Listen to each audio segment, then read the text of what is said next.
Quero agradecer a presença de todos aqui mais uma vez e relembrar, que o primeiro encontro de combate à improbidade está acontecendo graças à vontade de acadêmicos de direito para realizar um evento de grande porte com pessoas, com palestrantes de destaque regional e até mesmo nacional. E eu quero registrar que este evento aconteceu, quebrando aquela assertiva de que tem dinheiro, dá para fazer. Nós, com vontade, conseguimos fazer, porque achamos um caminho e fomos atrás de patrocinadores para viabilizar este evento. E várias portas não foram nos foram abertas, mas tivemos patrocinadores que acreditaram no projeto, acreditaram que acadêmicos de direito poderiam fazer um evento como este, pautado num sentimento que é a sede de justiça que está nos operadores de direito e também na sociedade em geral e no grande público aqui presente, que acredita nisso e acredita que nós podemos conhecer mais para combatermos a improbidade. Bom, eu quero agradecer porque 2 foram os patrocinadores que acreditaram nisso, o preparatório Alfiero e o curso educacional Damásio, que acreditaram nessa proposta, e isso está se tornando realidade hoje. Então, agradeço ao professor Alfiero, e quero dizer também que este encontro, o nosso desejo é que este seja o primeiro apenas, e que continue por outras e outras edições. Agradeço a presença aqui do professor Alfiero, do doutor Miguel Najib, muito obrigado, e vamos dar início ao segundo dia, do evento de combate à improbidade. Muito obrigado, gente. Vamos lá, doutor Alfiero, por favor.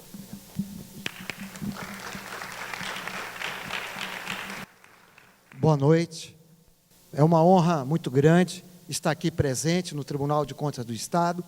Esse evento maravilhoso, organizado, elaborado pelo Centro Acadêmico do Marta Falcão, capitaneado pelo grande presidente James, um homem que é estudante de Direito, já passou na OAB, logo vai pegar sua vermelhinha e vai ser mais um advogado e um dos brilhantes advogados que o Amazonas começa a ganhar. Gostaria também de cumprimentar aos senhores, as senhoras e os senhores aqui presentes. Como o James falou, sexta-feira, para estar aqui, tem que gostar muito, tem que valorizar, e você está dando o primeiro passo. Eu acho que, para você ser diferente, para você mostrar, para subir a montanha, você tem que dar o primeiro passo, e você está dando o primeiro passo. Pois o vencedor é aquele que olha a montanha e diz assim, está lá em cima a montanha, o gume é muito alto para eu chegar, mas eu vou andar, eu vou caminhar. O covarde, ele olha e nem vem. O fraco, ele até se inscreve, mas não vem. Você não, você é um corajoso, você é um vencedor, e por isso eu quero parabenizar todos vocês que aqui estão. Eu, quando comecei na Faculdade de Direito, eu comecei em 1981. Eu estudei juntamente com o Érico Desterro, que é conselheiro, professor e conselheiro Júlio Antônio, também foi meu colega de Faculdade de Direito. E a primeira coisa que eu fazia era ir para o Tribunal do Júri, no primeiro período. Assistia ao Tribunal do Júri, lá não entendia nada. Não entendia nada, o cara falava sobre dolo, sobre culpa, sobre pretedolo. Aquilo para mim era direito espacial, mas eu estava ali. E quando eu chegava na faculdade, os meus colegas ainda sequer estudavam direito penal, e eu já estava lá na frente. No segundo ano de direito, houve um concurso para monitor, e todos que concorriam comigo eram finalistas, já eram do último ano, quase advogados. E aí eu fui fazer o concurso, me submeti a um concurso de monitor, que era o reserva do professor, isso tem na instituição federal, e era remunerado ainda, ganhava um salário mínimo. Eu liso, confiado, não tinha nada, ainda ia ganhar dinheiro, ia dar aula, ainda ganhava um dinheiro. E eu ganhei, eram 10, 9 eram finalistas, e eu ganhei e fui contratado como monitor de direito no segundo ano. No segundo ano de direito já dava aula, nem era nem formado. E aí eu entendi que a diferença era aquela, enquanto meus colegas dormiam, enquanto meus colegas descansavam, enquanto eles ficavam no final de semana, eu estava no Tribunal do Júri, eu corria atrás, eu ia atrás de seminário, eu ia atrás de simpósio. Em um ano, eu já via diferença. Em um ano, eu já via diferença. E essa diferença que você vai fazer. A partir de hoje, quando você vem, você se determina, porque não há vitória sem sacrifício, sem privações e sem determinação. Veja que a vitória não vem primeiro, a vitória vem depois. Primeiro vem privações, primeiro vem sacrifícios, primeiro vem determinação e depois vem a vitória. Então, os senhores são vitoriosos, os senhores são vencedores, porque os senhores estão aqui hoje, numa sexta-feira. Quero também parabenizar o grande mestre, nosso Miguel, né, grande professor, renomado, conhecido nacionalmente. Seja bem-vindo à nossa cidade, à terra de Ajuricaba.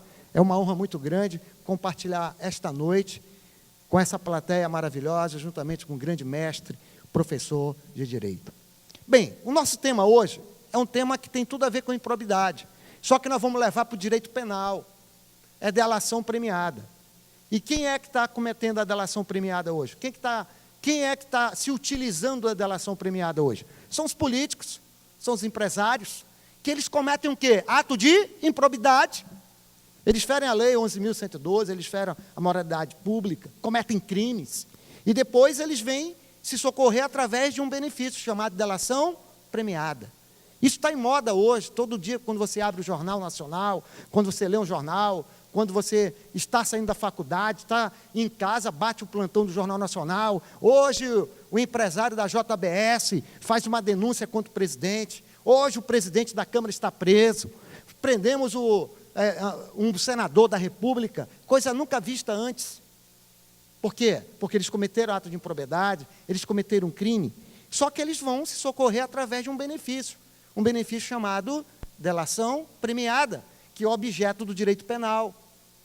Então, o cara comete um ato de improbidade, o cara comete um crime, e depois ele vem se beneficiar através da delação premiada, que é a Lei 12.850/2013, que fala sobre a organização criminosa.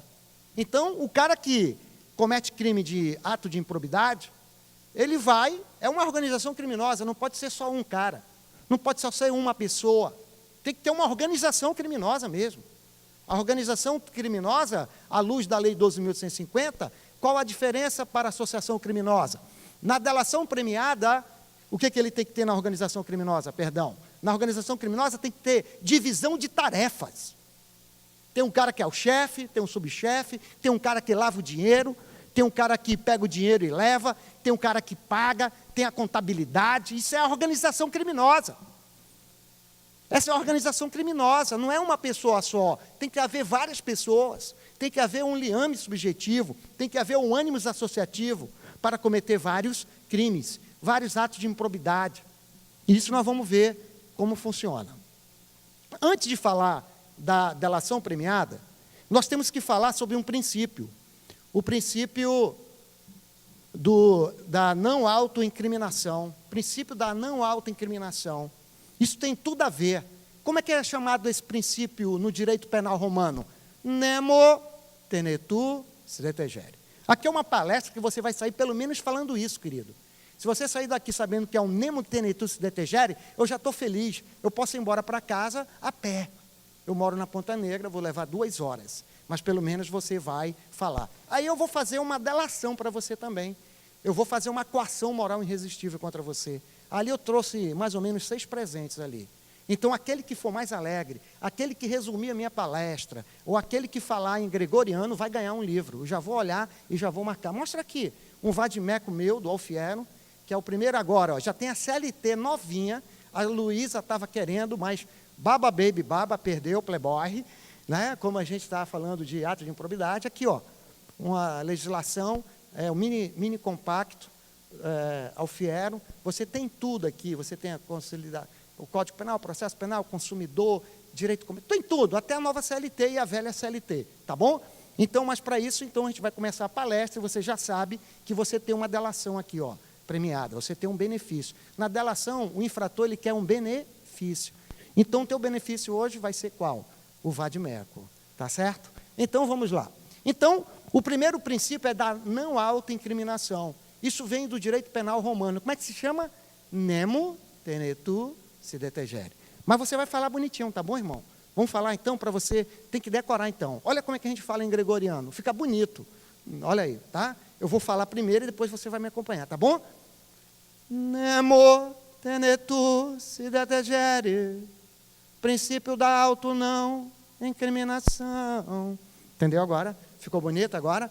Vamos lá, quem já foi coroinha, quem era quase padre, aí quase beata também sabe falar. Então vamos lá então. Qual é o princípio da não autoincriminação?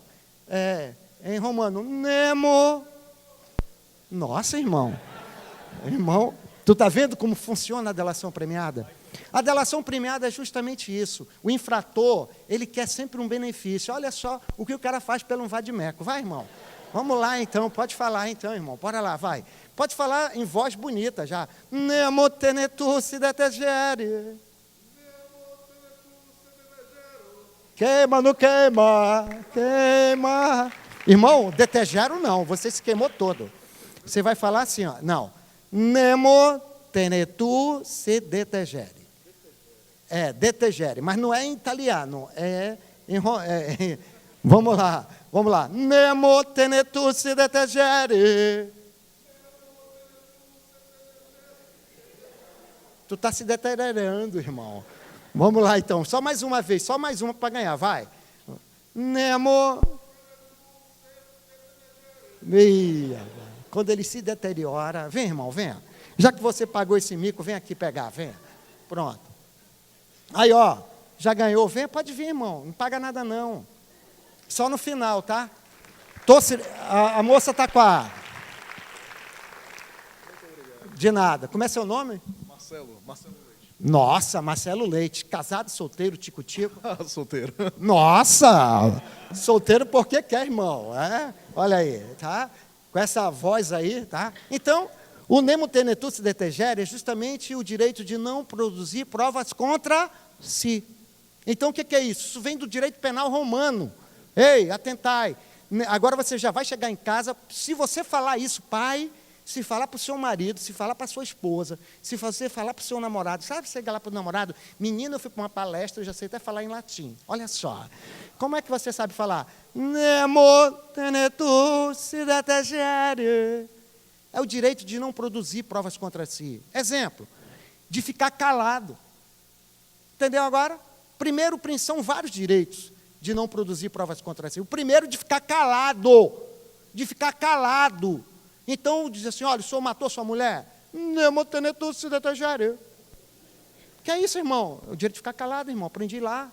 Ato de improbidade. Entendeu? Segundo ponto, de não produzir provas. Eu chego numa blitz, isso aqui interessa para você. Aí chega lá, tem uma blitz, pá, chegou lá o cara, guarda, aí, carteira aí, senhor, guarda, o senhor sabe que eu sou bacharel em direito. E daí, irmão? O senhor me respeite. Aí diz, o senhor está bêbado? Ele, nemo tenetur si detegere. Então vem cá, pega o cara, dá 2 tapinhas, joga no camburão, está preso. Então, até isso, tu tem direito, irmão, de chegar lá e de ficar calado. Você não pode produzir. Você está bêbado, você está alcoolizado, embriagado, está infringindo o artigo lá do Código de Trânsito, 9.503, mas você pode arguir esse benefício. Então, e aonde começou esse benefício? No julgamento de Jesus. Lembra do julgamento de Jesus? Então, como é que era no direito penal? No direito penal romano era assim. Se o cara perguntasse, o senhor matou fulano de tal? Matei. Se ele não ficasse calado, se ele confessasse, o imperador, o governador, já podia dar sentença. Agora, se ele ficasse calado, se ele exercesse o nemo tenetur si detegere, olha só, isso lá em Roma, hein? Eu vou chegar em Jesus Cristo. Se ele exercesse o nemo tenetur si detegere, era obrigatório, tem água, sem ser gelado. Era obrigatório ele não ficar calado, ele teria que abrir o processo. Jesus é levado a Pôncio Pilatos. Lembra essa cena? Aí chega lá, aí Pôncio Pilatos pergunta para Jesus. Quem lembra? Tu és o rei dos judeus. Não é isso que ele fala? Se Jesus diz, sou, ele daria a sentença. Se Jesus fica calado, se Jesus exerce o nemo tenetur, ele é obrigado a abrir o processo. Entendeu agora? E o que é que Jesus fala? Jesus conhecia o princípio do nemo tenetu. Ele não poderia jogar provas contra si. E o que é que Jesus fala para ele? Tu o dizes. Jesus confessa o crime? Não. E Pilatos fica em apuros. Porque Jesus exerce o nemo tenetu sedetegere. Ele exerce o direito de ficar calado, do silêncio, de não produzir provas contra si. E Pilatos fica numa enrascada. O que Pilatos faz? Manda, volta, chama o ladrão. Isso não é coisa para agora, né? Ah, professor, mas eu gostei muito dessa sua história. Eu tenho um livro chamado Crimes na Bíblia, que eu vou dar depois, e aí você lê a história lá, o julgamento de Jesus. Muito bem. Então, começando com Jesus, e o que tem a ver isso? Não está passando aqui o segundo item, assistência. Professor, não está passando. Hello? Não está passando ali, ó. Aí, ó. Muito bem. E aí, o direito, hello, quem é a jurista que fala assim? Hello? Quem é a jurista que fala assim? Vai já ganhar um livro aí. Quem? Meu irmão, você lê muito Nelson Rubens, hein, irmão? Vai estudar mais um pouco, mas é a Val Marchiori mesmo. Vai ganhar um livro aí, só porque é informado. Então, o direito de silêncio. Então, o que a justiça tem que fazer? A polícia, o Ministério Público, a polícia, ela não pode só se basear na palavra ou no silêncio do réu.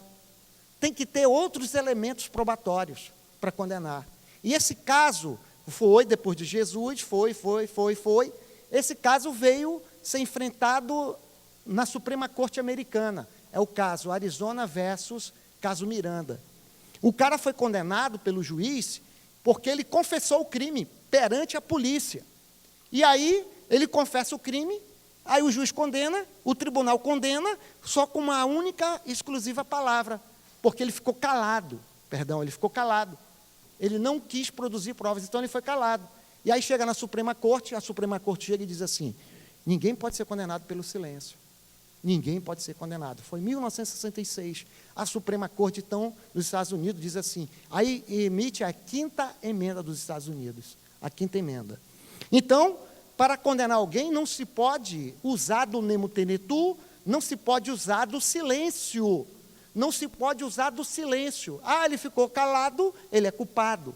Então, a Suprema Corte diz que a polícia, o judiciário, tem que ter o quê? Outros elementos.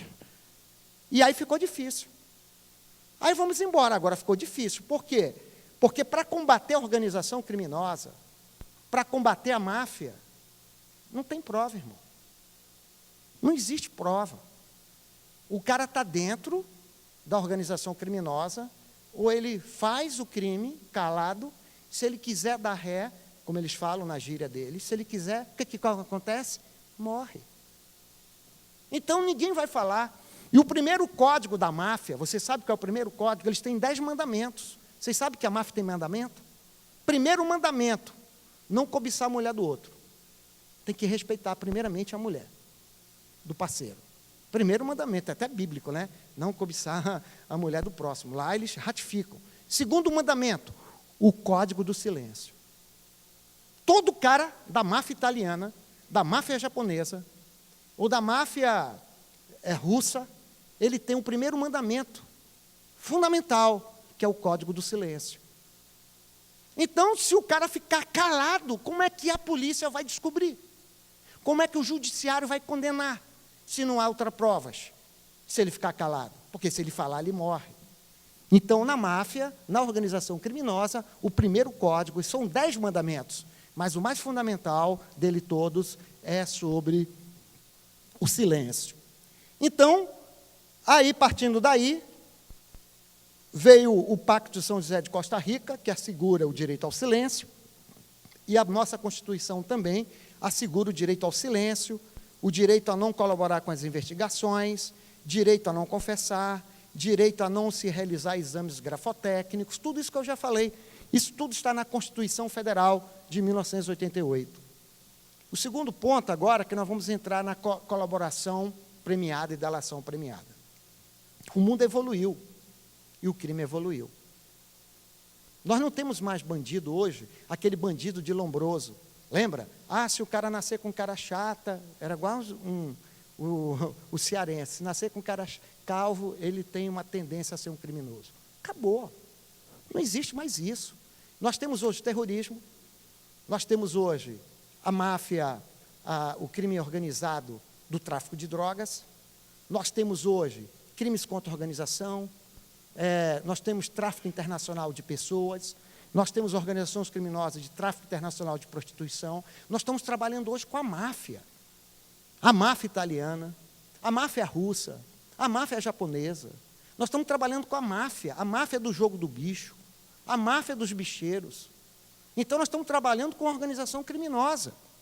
Então, hoje, a polícia, o judiciário, tem que evoluir para combater essa organização criminosa. E a delação premiada, então, é o único instrumento capaz e eficaz de destruir uma organização criminosa hoje. É a delação premiada. O que é a delação premiada? É que o cara que faz parte da própria organização criminosa chegar e dizer assim: olha, eu também sou bandido, eu também roubei, eu também matei, eu também fiz tráfico de drogas, mas agora eu estou disposto a colaborar, a dar provas, a dar elementos. Eu estou também disposto a elucidar os demais acusados, mas eu quero um benefício. Qual o benefício que você quer? Eu não quero ser preso. É isso que ele não quer. Ele não quer ser preso, ele não quer cumprir pena, ele quer ficar com o dinheiro dele. Olha, eu roubei 1 milhão, mas eu quero ficar com 500 mil. Ele quer negociar, ele quer barganhar, ele quer ter benefício. Esse é o único instrumento capaz de combater a organização criminosa. Apesar da organização criminosa, a máfia, ter o primeiro mandamento, que é o silêncio. Muito bem. Mas aonde começou a delação premiada? Você sabe onde foi que começou a delação premiada? Onde foi? Aí, a história do Instituto. Onde foi? Pode falar. Onde foi que começou a delação premiada? Quem falar agora vai ganhar um livro, olha. Hã? Roma? Itália? Não, mais longe. Roma, mais longe. Mais a mais. Grécia, mais longe. Mais longe. Começou no Éden. Começou no Éden, não acredito, eu vou mostrar agora. Isso é história. Deus criou o mundo e depois criou o homem, criou todos os animais. E Adão andava no paraíso. Aí viu o macaco com a macaca, o papagaio com a papagaia lá, sei lá. Cada um macho e a fêmea. E Adão ficou muito triste, porque ele era um homem só, solito. Então Deus disse: olha, então eu vou te dar uma mulher, vou tirar da tua costela, não é isso? Vou tirar da tua carne e fazer da tua própria carne a mulher. Aí vem Eva, linda, maravilhosa, Adão, lá. Aí Deus fala para os dois, uma lei: vocês podem comer todo o fruto ali, só não pode comer a árvore ali, ó, da sabedoria. Essa árvore aqui você não pode comer, tá? Essa é a lei, se você comer, você vai ser penalizado. E aí vem uma cobrinha e começa a fazer a cabeça de quem? Da Eva. É por isso que é a mulher mais vulnerável, a ser mais levada a destruir as coisas. A Bíblia mostra isso. E aí fez a cabecinha, Eva vai lá com Adão, e Adão come o fruto, Deus sabe, e Deus faz um julgamento. Está lá na Bíblia, em Gênesis. Deus faz um julgamento. O que é que ele faz? Ele dá o princípio do contraditório da ampla defesa. Adão, vem cá. Eu não falei para você comer todos os frutos da árvore? Falou. Mas não aquele. Pois é, mas por que você fez isso, Adão? Aí, sabe o que ele fala? O que ele fala? Deus, tu sabe de quem é a culpa? Da mulher que tu me deste. Foi ela a causadora. O que ele faz? Ele delata Eva. Ele dedura Eva para ter o benefício, para ser salvo. Aí Deus chama Eva: vem cá, Eva, por que você fez isso? Por que você fez isso, Eva? Eu não falei para você, por que você foi desobediente, Eva? E ela fala: Deus, sabe quem foi? Foi você o culpado. Por que eu fui culpado? Aquelas espécies rasteiras que tu mandaste, ela veio e fez a minha cabeça. E ela dedura e delata quem? A cobra. Então começa a delação no Éden. É lá que começa a primeira delação. E aí o que é o objetivo? É chamar, ele participa do crime, Eva, Adão participaram do crime, a cobrinha foi que fez que planejou tudo, que conseguiu, né, selos, E aí, um vai passando a culpa para o outro. E todos participaram do crime? Todos. E qual era o objetivo deles? De não ser expulso do paraíso, só que Deus expulsa eles do paraíso. E aí começa toda essa complicação que você já conhece. No cristianismo, aí pronto. No cristianismo nós temos uma história. Quem foi o maior traidor da história? Quem foi? Judas. Judas Iscariotes. O maior traidor da história. Por quantas moedas? 30. Não foi 30 moedas? Qual era o objetivo dele? De pegar dinheiro. É traidor. Jesus está no Sermão da Montanha, onde houver ódio, que leve o amor, não é isso? Felizes que têm misericórdia, que façam justiça, felizes são aqueles que têm sede de justiça. Naquele sermão, e diz, vamos fazer a última ceia. Jesus leva o cara para a última ceia e diz, aqui há um traidor, aqui há um delator. Serei eu, por acaso, mestre? Tu dizes. Judas, então, é o maior traidor, o maior delator que a história conhece, do cristianismo. E depois, a Idade Média. Na Idade Média, o delator, ele tinha que ser o seguinte, seu juiz, eu quero delatar aqui, eu quero confessar o meu crime e quero dedurar todo mundo. Não vale. Não pode ser assim. A delação premiada lá tinha que ser sob tortura. Eu tinha que bater no cara, se não batesse, não valesse. Não, agora eu vou ter que torturar. Aí eu torturava, e aí era obrigação o cara ser torturado, na Idade Média. Então, torturava o cara contava e ele tinha um benefício lá, de acordo com o código de cada país. Na Inglaterra, a delação premiada é chamada Crown Witness, testemunha da coroa. Na Espanha, o delator é chamado de arrependidos. Eu sou arrependidos. Eu sou um delator. Na Itália, a colaboração premiada foi até 1970. Até 1970, por isso que você falou da Itália. Até 1970, nós não tínhamos, depois de Judas, depois da Idade Média, a máfia italiana se organiza e diz o seguinte, nós temos 10 mandamentos, nós somos família, e aquele que rompe o pacto morre.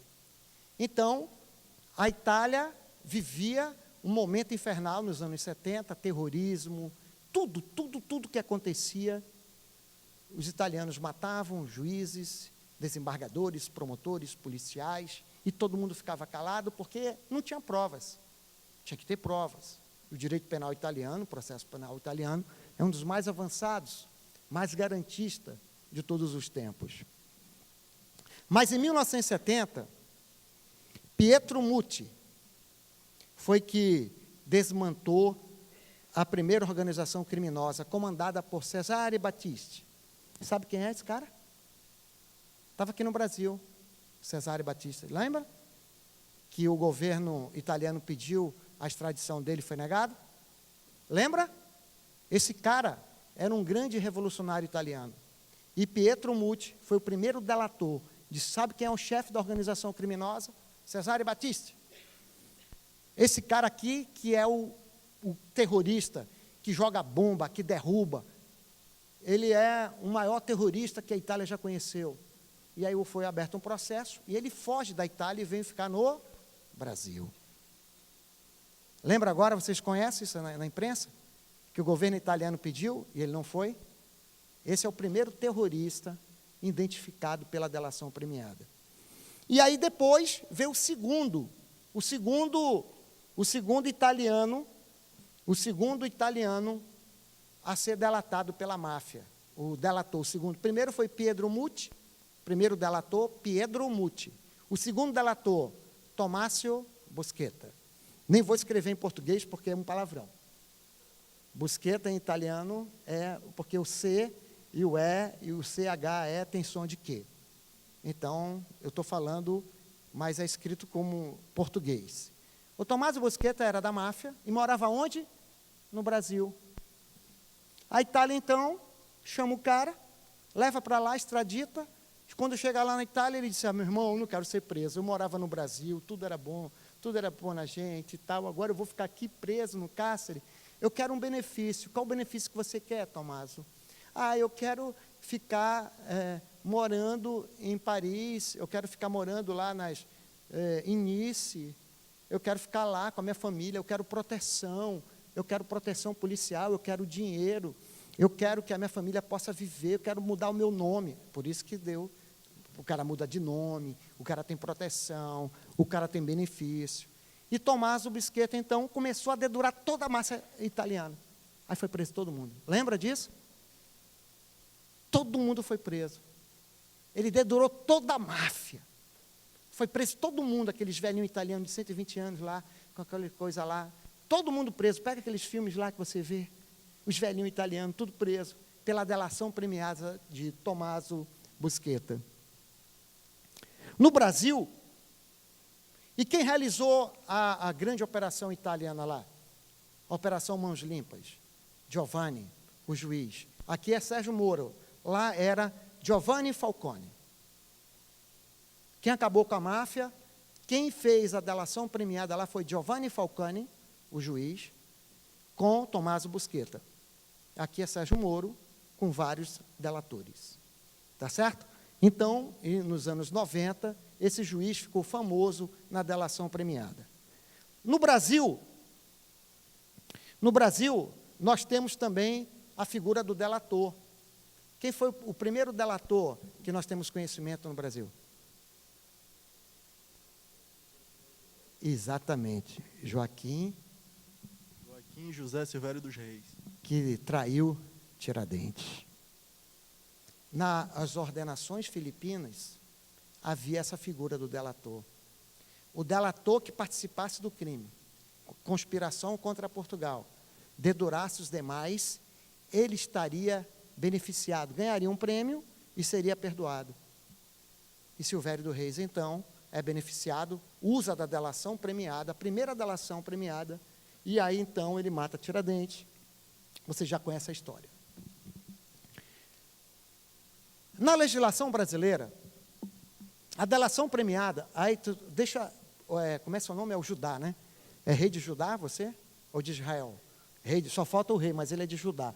Então, eu vou pegar o crime na Bíblia, já que você é de Judá, eu vou te dar um crime na Bíblia, que lá em Judá tinha muito crime. Josafá, rei de Judá. Aqui tem um livro, Judá. Eu faço um relato sobre todos os crimes na Bíblia. Eu faço os crimes mais importantes da Bíblia à luz do direito penal. Tá bom? Ok? Muito bem. Aí, a delação premiada, ela foi vindo. E aí, não tinha nenhum benefício. Começou com a Lei 8.072, que é o crimes hediondos, a Lei 8.137 e a Lei 9.807, proteção a testemunhas. Tu sabe qual era o benefício, amigo? Eu vou dizer qual era o benefício. Nenhum. Essa lei, ela não dava nenhum atrativo para a organização criminosa, ou para o coautor, para o partícipe do crime, ou coautor, o autor do crime. Por quê? Porque dizia assim, se você colaborar com a justiça, a tua pena será reduzida de 1/3. Grande coisa, né? Grande coisa. Aí, eu vou ficar preso, eu vou perder meus bens, a minha pena vai ser reduzida e eu vou cumprir a pena com o meu bandido. E o que vai acontecer comigo lá dentro? Morte. E aí o Brasil ficou, até 2013. Até 2013. Eles sentiram que não havia nenhum benefício. O cara cometia ato de improbidade e o cara disse, vem cá, eu vou roubar 1 milhão, vou devolver 1 milhão para eu ter uma pena diminuída e eu vou ficar na cadeia? Não quero, não. Até doido, isso não dá custo-benefício. Qual é o custo-benefício? Nenhum.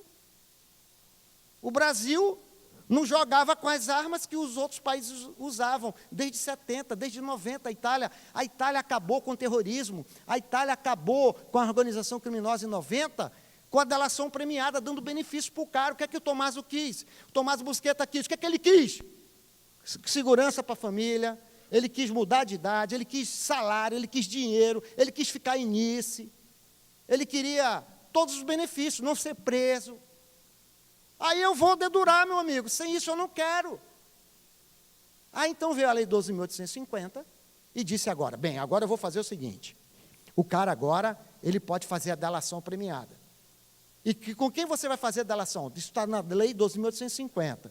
Com quem que você vai fazer a delação? Com o delegado. Seu delegado, o senhor me prendeu, né? Pois é, agora a casa caiu, né? Desmoronation House. Então agora eu quero entregar tudinho, igual como Adão fez. Vou entregar a Eva, até cobrinha vai. Aí ele faz lá um acordo com o advogado e derrama todo mundo. Ah, eu não quero conversar com o delegado, eu quero conversar com o promotor. Não conversa com o delegado. Tá bom, então tu faz o acordo com o promotor. Mas tem que ter a presença do advogado. E o juiz, o que é que ele faz? Ele só homologa. Então, essa delação premiada hoje pode ser feita com o delegado. Vamos lá, com quem pode ser feita a delação? Com o delegado e com o promotor. Na presença do advogado. Muito bem. Aí, o que eu vou ganhar com isso? O réu é assim, ele é muito safo. Aí, doutor, eu vou puxar 50 anos, aí o crime é hediondo, aí eu só vou progredir quando eu tiver 2.500, que é 40%, mas eu já sou reincidente, 3.500, 60%. Estou fazendo aqui o cálculo, eu vou ficar 30 anos preso, o artigo 75 do Código Penal fala que só posso ficar 30 anos. Eu tenho 40 com 30, 70. Pô, doutor, não é negócio não, melhor a gente ficar coisando mesmo. Um grande benefício. Aí você tem que criar um benefício para esse cara. Então, vamos lá, então, vou te criar um benefício, meu amigo. Aí pode colocar o seguinte, artigo 4º da lei. Eu vou te dar benefício agora, seu infrator, seu delator. Agora eu vou te ajudar. O que tu queres? Primeira coisa que ele não quer é cadeia. Porque ele não quer cadeia. Deixa eu falar uma coisa para você. Eu sou advogado de rico e de pobre. Tu sabe o que é que o pobre fica revoltado? Tu sabe o que é que dói no pobre? Adivinha? O juiz não decreta a prisão do pobre, do rico. O juiz pede recolhimento do passaporte. Rapaz, o cara só falta me bater. Isso é um absurdo. Isso é um absurdo. Como é que o juiz teve esse descaramento de fazer um negócio desse? E o senhor, doutor, sou incompetente? Eu digo, como assim? Eu não estou entendendo. O juiz não te botou na cadeia, meu amigo, ele só recolheu o passaporte. Como é que eu vou ficar as minhas férias nos Estados Unidos da América, o meu Caribe? E como é que vai fazer? Todo ano eu vou com a minha mulher lá para Paris. Eu digo, irmão, você não está entendendo. O juiz não está te prendendo, ele só. Mas isso para mim é pior do que a morte. Eu digo, irmão, então. Aí eu fico ali, né? Só fico pensando no honorário ali, tá, vou já perder. Aí, é esse o papo do cara, ele não quer ser preso, não. Ele quer o recolhimento do passaporte. Você vê o que o juiz fez, o Gilmar Mendes fez, de um cara agora, o cara mais rico do Rio de Janeiro.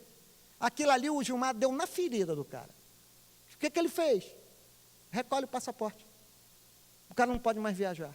Acabou, meu irmão, com o cara, para o cara aquilo ali, para o rico aquilo. É porque a gente não vai nem para um bar, né? A gente não vai nem para Manaus, Urucurituba, né? Mas para eles, Paris é brincadeira. Os caras vão tomar vinho em Paris, nas vinícolas. Está entendendo como é que é o negócio? Então, meu amigo, aquilo para ele. E aí, o que está? Então, vamos lá. Agora já está começando a ficar bom, doutor. Agora já comecei a gostar. Aí você vai ter o perdão judicial. Quer dizer que eu roubei, quer dizer que eu matei, quer dizer que eu trafiquei, ainda o juiz vai me perdoar? Vai. Segundo, a tua pena pode ser substituída por restritiva de direito. Pô, doutor, mas o artigo 44 do Código Penal diz que a pena vai ser substituída, artigo 44 do Código Penal, quando a pena for até 4 years. Em inglês, o que é 4 years? 4 anos. Aqui a gente aprende até inglês já. Quanto é? 4 years. 4 anos. Desde que não haja violência ou grave ameaça. Mas, doutor, eu vou pegar 120 anos, o artigo 44 diz que eu não posso substituir a pena privativa por restritiva. Mas a lei diz que pode. Artigo 4º. Doutor, mas eu não quero ficar preso. Ali, ó, prisão domiciliar. Mas eu vou ficar preso com a minha esposa? Então eu quero ir para a cadeia. O cara fala, como assim, irmão? Tu vai ficar com a tua esposa? Não, não quero, doutor, não quero com ela, não. Por favor, me volte para a cadeia, volte.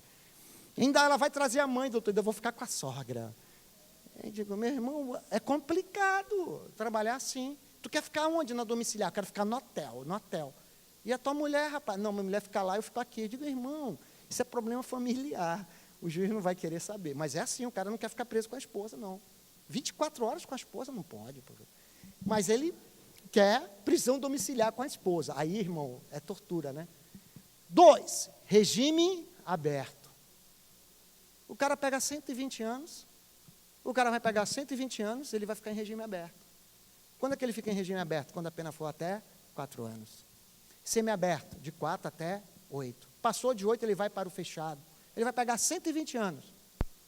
Mas ele vai. Aí agora, doutor, agora eu não quero ficar em casa com a minha mulher, o senhor não pode recolher meu passaporte. Essas são as condições do cara. Não ficar em casa só com a mulher, não recolher o passaporte, eu quero perdão judicial, eu quero ficar no regime aberto. E a babita? Hã? E a babita? Que babita, rapaz? Eu não sei o que é isso. L'argent. O que é l'argent, irmão? O dinheiro, o produto do crime. Devolve, irmão. Devolve. Devolve. Mas aí, doutor, eu tenho que ver, né? Como é que é, né? Ver o quê, irmão? Devolve. E aí o cara devolve o produto do crime. Você entendeu agora?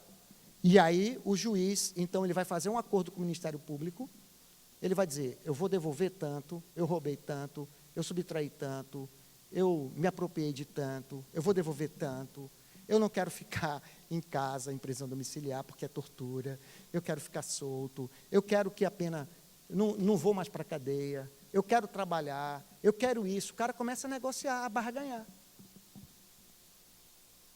Aí começa a barganhar. Aí a polícia, o Ministério Público, vai avaliar. Agora, é claro que não pode ser só a palavra do cara. Tá bom, meu irmão, tu está dedurando todo mundo? Agora eu quero provas. Aí você sabe que tem uma empresa que tinha até um setor de propina. Tudinho. O cara tinha um setor de propina, meu irmão. Filmado, no dia tal entregava para a senhora. Como é seu nome? Beatriz. Beatriz, toda sexta-feira, lá no TCE, em frente, 50 mil, tá bom para a senhora? Ótimo. A senhora assina o documento? Assino mesmo.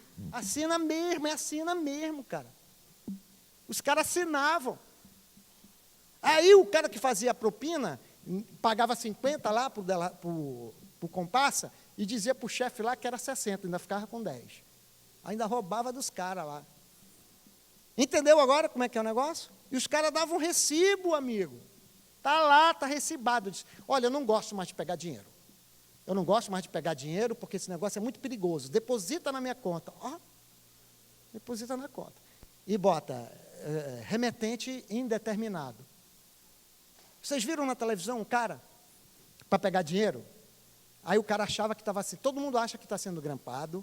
Todo mundo acha que está sendo vigiado. Vocês já viram isso? Já tiveram essa sensação? Que está sendo grampeado? Meu irmão, o casado está sendo, sim, todo dia pela esposa. Isso aí pode ter certeza. É a maior grampeadora de telefone é a esposa. Entendeu? Ela é uma detetive particular, ela vai atrás e tal. E aí, o cara chegou e disse assim, olha, eu tô com a encomenda. Aí foi filmado pela televisão, né? Aquilo chama-se ação controlada. O delegado de polícia, ele pode.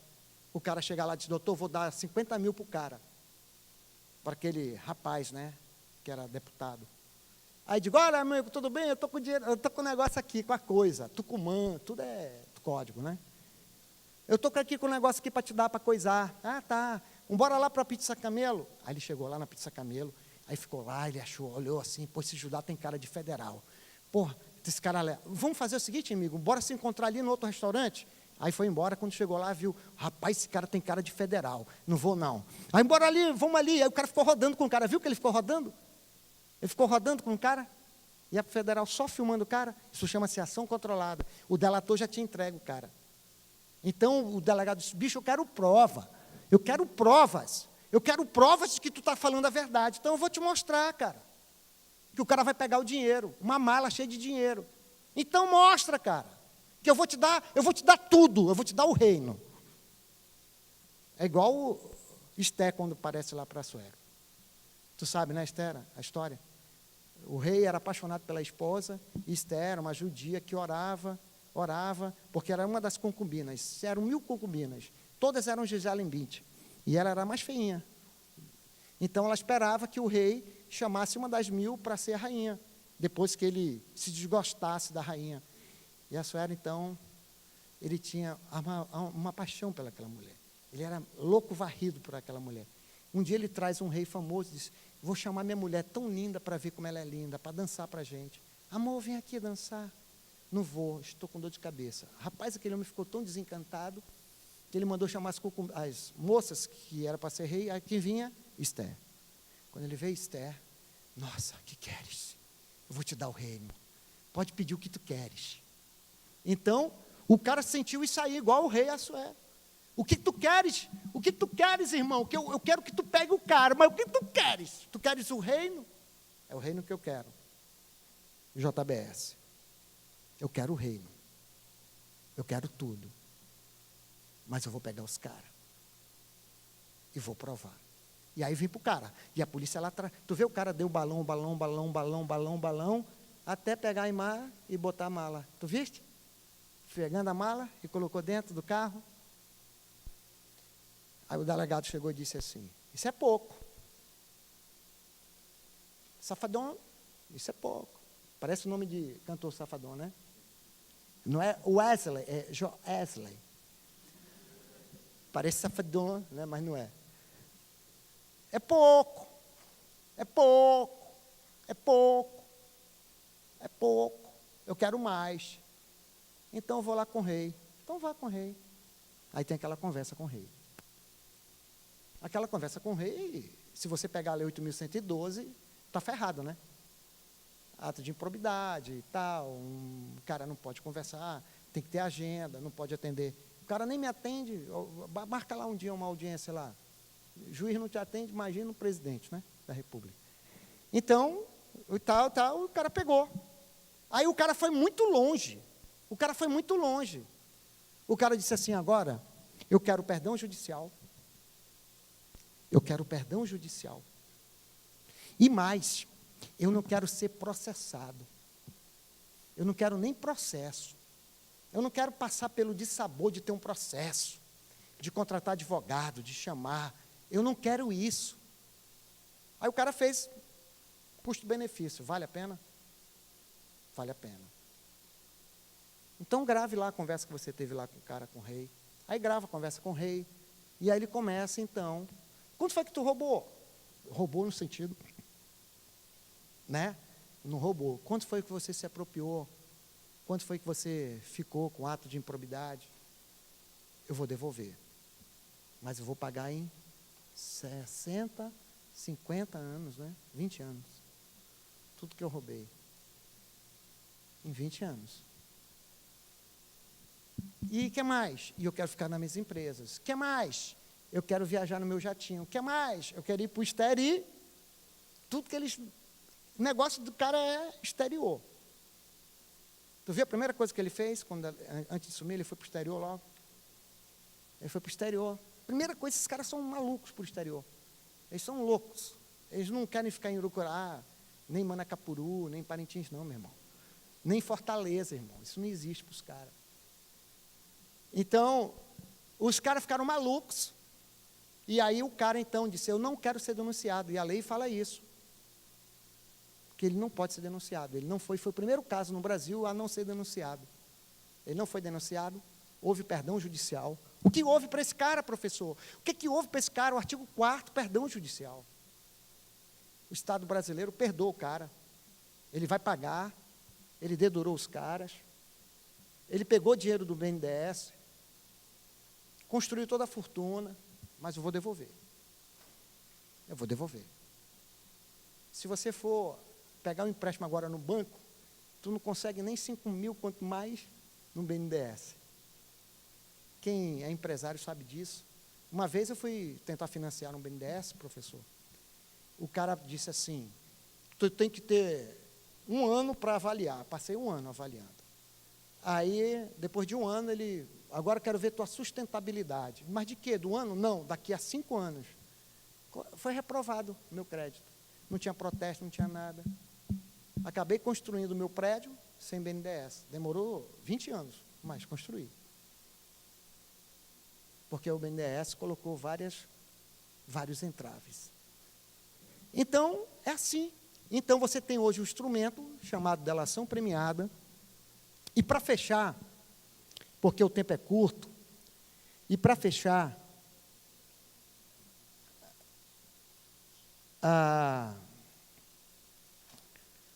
então, você sabe que a delação tem que ser na presença do seu advogado, pode ser com o juiz, perdão, pode ser com o delegado, com o promotor, homologado pelo juiz.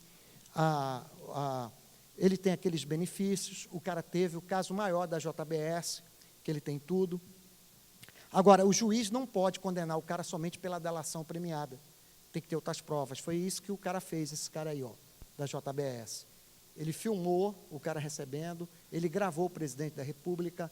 A Odebrecht, ela tem a casa o departamento da propina, abriu o departamento da propina, entregou os depósitos bancários. Tem cara que tinha depósito na Suíça, e o cara perguntou, pô, tem 5 milhões lá. Rapaz, eu não sei quem botou lá não, olha. Mas se você está usando dinheiro, não, eu não uso não, o que usa é minha mulher. Mas o que colocaram 50 milhões lá. 5 milhões. 5 milhões. Mas colocaram, acho que se enganaram. Ninguém colocou 10 centavos na minha conta. Alguém já colocou R$50 na tua conta aí? Nunca ninguém colocou. Mas no cara... Agora você sabe, né? Se colocar dinheiro na conta e tu não devolver, é apropriação indébita, tá? Por erro. Artigo 69 do Código Penal. É crime, então tem que devolver. Se alguém depositar 50 mil, R$1.000 na tua conta, tu tem que chegar para o gerente e pedir para estornar. Senão é crime, amigo. Sabia? Artigo 69 do Código Penal. Vê lá. E para fechar, então, como nós estamos falando de ato de improbidade, nós estamos falando de corrupção, nós estamos falando de delação premiada, eu gostaria de fazer minhas as palavras do poeta Tiago de Mello. Faz escuro, mas eu canto, o Estatuto do Homem. A gente não valoriza a prata da casa, isso aí é cultural. Um dia, eu fui para Fortaleza, numa palestra que eu fui fazer lá, um rapaz se levantou e disse, quase eu chorei. Ele disse, você sabia que Fortaleza e Manaus, nós somos igual os Solimões e o Rio Negro? Eu disse, não, porque o poeta Quintino Cunha, que era cearense, que morou no Amazonas, fez uma obra de arte, que é o Encontro das Águas. Quando ele chega em Manaus, ele se encanta com o Encontro das Águas, larga Fortaleza e mora no Brasil. Um poeta mora em Manaus, um poeta conhecido mundialmente, Quintino Cunha. Ele fala para sua esposa, vede Maria como é belo, aquele é o negro, aquele é o Solimões, um é água negra, outro é água barrenta, um empurra o outro. Maria, se rio nós fôssemos, nós seríamos como os Solimões e o Rio Negro. O nosso amor seria indivisível, inseparável. Ele faz uma coisa linda para a esposa, e a moça fica encantada. O nosso amor seria como o Rio Negro, indivisível. De um lado o negro, do lado Solimões, do lado o meu amor, do outro lado o teu amor. Se faria um coração só. Eu choro. Quintino Cunha. Mas eu vou fechar com o nosso poeta amazonense, que ainda está vivo. E homenagem se faz quando está vivo. A gente tem uma mania de não fazer homenagem. Nós temos que homenagear os vivos, não os mortos. E, primeiramente, a gente tem que homenagear o pai e a mãe. Muitas das vezes, quando a gente perde um pai e a mãe, é que a gente vai querer fazer homenagem, mas já é tarde. E a homenagem que Tiago de Mello faz a esse poeta vivo, conhecido mundialmente, caboclo amazonense, assim como eu sou caboclo amazonense, diz Tiago de Mello, e aí é para vocês, e é para mim, e é para nós. Cidadania é um dever do povo. Olha essa beleza. Cidadania é um dever do povo. Quem é o povo? Todos nós. Só é cidadão quem conquista o seu lugar na perseverante luta do sonho de uma nação. Olha só. Só é cidadão quem conquista o seu lugar na perseverante luta do sonho de uma nação. Nós temos que sonhar por uma nação. Nós temos que sonhar por uma nação mais justa, mais humana, mais igualitária. Nós temos que sonhar que ainda existem homens bons, que existem mulheres boas, que existem bons filhos, que existem bons maridos. Nós temos que sonhar que existem filhos que honram pai e mãe. Nós temos que sonhar que bacharéis de direito, que estudantes de direito, vão fazer prevalecer quando exercer a advocacia, quando exercer o Ministério Público, quando exercer a magistratura, que vão fazer exercer a justiça, que vão abrir portas, que vão ser pessoas sábias, mais humanas, pessoas comprometidas não com o seu bolso, com o seu salário, mas com uma nação, com um país que se desenvolva, que dá condições de vida. É isso que é ser cidadão. É dizer assim, esse país está assim, graças a Deus, está pior. E você vai fazer o quê? Com a tua parte. Qual a tua parte? Fácil é ir para a internet, esse país não presta, isso não vale nada. E você? Você, bacharel, nós do direito, nós temos o poder de fazer justiça, nós temos o poder de fazer a mudança. E só para finalizar, juiz, promotor, delegado, advogado, nós temos que ter sim, de sonhar por uma nação e uma justiça melhor. Porque se você quer fazer, eu quero ser advogado, eu quero fazer o curso de bacharel em direito, só para fazer um concurso público. Ótimo, parabéns, está muito bom. E para a nação, e para o povo, e para o serviço que você vai exercer. Você vai ser um funcionário mau. Sabe o que é servidor? É aquele que serve. Juiz, ele serve. Promotor, ele serve. É servidor que serve. Como Paulo. Paulo, que tu és, Paulo? Servo. Servo de Deus. Servidor é servo do povo. É o servo da justiça. Não faça só o concurso público pensando no seu dinheiro. O dinheiro é bom, sim. Mas você tem que pensar numa nação. Você tem que pensar num mundo melhor. E você vai ser diferente. Você vai fazer a sua parte. Não se preocupe com os outros. Deixa o outro para lá, faça a sua parte. Faça o pequeno. É nas pequenas coisas que a gente consegue as grandes coisas. Foi com o juiz Falcone, na Itália, com Sérgio Moro, com delegados de Polícia Federal, com homens, até os delatores mesmo, chega, acabou, não dá mais, eu vou acabar com esse ciclo vicioso, eu não aguento mais, eu vou dedurar todo mundo mesmo, vou entregar. Esses homens também, uns têm benefício, mas eles foram corajosos. Mas eles queriam um benefício, mas fizeram a parte deles, e estão pagando, e tem que pagar. É por isso que eu comungo com a ideia de Tiago de Mello.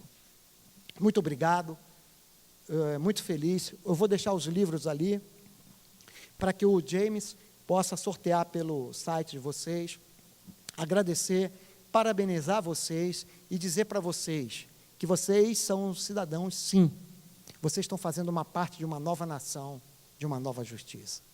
Parabenizá-los, porque vocês estão numa sexta-feira, numa palestra dessa, em que daqui vocês não sairão como entraram antes. Pelo menos já sabem qual é o nemo tenetur se detegere. Né? Que ninguém é obrigado a formular ou fazer autoincriminação. Muito obrigado, sucesso, saúde para vocês. Espero vê-los nos fóruns de justiça, espero como juiz, promotor, delegado. Mas olha, não importa o que você vai ser, o que importa é que você faça por amor. E só para finalizar, Jesus foi indagado lá pelos judeus, fariseus. Jesus tem tudo a ver com a gente do direito, viu? Esse livro aí que nos na Bíblia ajudar. Eu estudei 5 anos para fazer esse livro, 5 anos. Então, os fariseus chegam para Jesus e dizem assim: Jesus, você veio aqui para revogar a lei de Moisés, o Pentateuco, o Torá dos judeus. Então, já que você veio para revogar tudo, Jesus, daquelas 10 mandamentos, quais são os 2 mais importantes? Resume aí, resume então, qual é o mais importante? Jesus olha para ele e diz assim: os 10 mandamentos, seu fariseu, se resumem em 2, porque os 4 primeiros eram uma tábua, refere-se a Deus. Os outros 6 eram na segunda tábua, refere-se a não matar, a não roubar, a não cobiçar. Então, vou te resumir em 2. A primeira tábua fala, seja temente a Deus, honre seu Deus. E o segundo mandamento, maior que está nos 6 mandamentos, que são na segunda tábua, ame o próximo. Então, é isso que eu digo. Ame o próximo. Ame a sua profissão. Ame sua carreira. Seja feliz, pois quem ama uma profissão é feliz, é bem-sucedido e abençoado. Obrigado. Obrigado.